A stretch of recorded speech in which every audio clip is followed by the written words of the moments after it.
आज हमारे प्रधानमंत्री को ये क्यों बोलना पड़ा कि गोल्ड कम खरीदिए।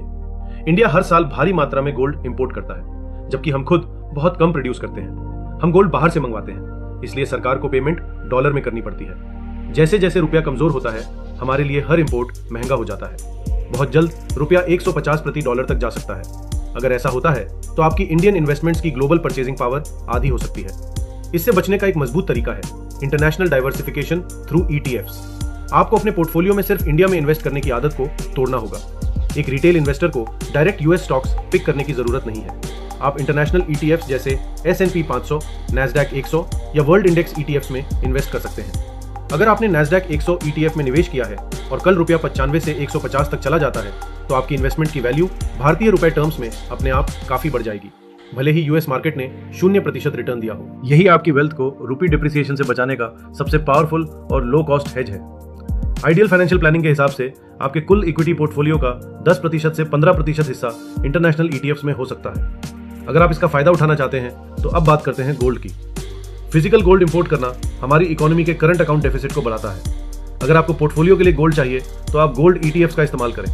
इससे मेकिंग चार्जेस और स्टोरेज की टेंशन भी नहीं होगी और इकोनॉमी का पैसा बाहर भी कम जाएगा। अब आते हैं इक्विटी इन्वेस्टिंग स्ट्रैटेजी पर। अपना core portfolio broad market index funds में रखिए, जैसे निफ्टी 50, निफ्टी 500 और Nifty mid cap index funds. ये लो कॉस्ट होते हैं और लॉन्ग टर्म में इन्फ्लेशन को बीट करने की क्षमता रखते हैं। इसके अलावा आप अपने पोर्टफोलियो का 10% से 20% हिस्सा सैटेलाइट स्ट्रैटेजी के लिए रख सकते हैं, जैसे sectoral ETFs, momentum ETFs, value ETFs या स्मार्ट बेटा ETFs। लेकिन डायरेक्ट स्टॉक्स में पैसा मत लगाइए। डायरेक्ट स्टॉक मार्केट में बिना ज्ञान या बिना सही विश्लेषण के कभी भी निवेश मत करें। अब बात करते हैं रियल एस्टेट की।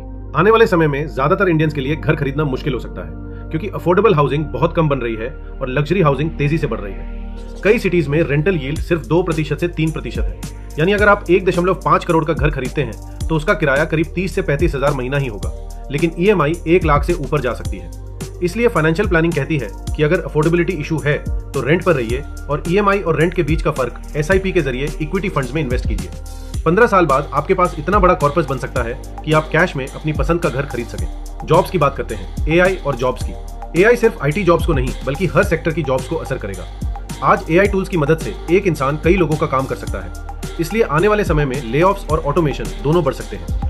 इसलिए आपके पास कम से कम 12 महीने का इमरजेंसी फंड होना चाहिए। ये पैसा इन्वेस्टमेंट्स के लिए नहीं बल्कि आपकी फाइनेंशियल सेफ्टी और मेंटल पीस के लिए होता है। दूसरी सबसे जरूरी चीज, खुद को अपस्किल कीजिए।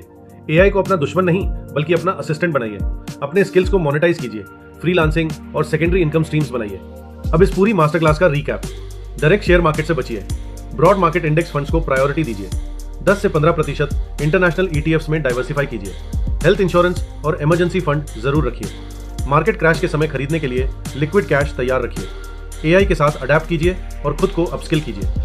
दोस्तों, फाइनेंशियल लिटरेसी ही आज की सबसे बड़ी जरूरत है। अगर आपको ये hard hitting financial planning master class पसंद आई हो तो वीडियो को लाइक कीजिए और अपने दोस्तों और फैमिली के साथ जरूर शेयर कीजिए।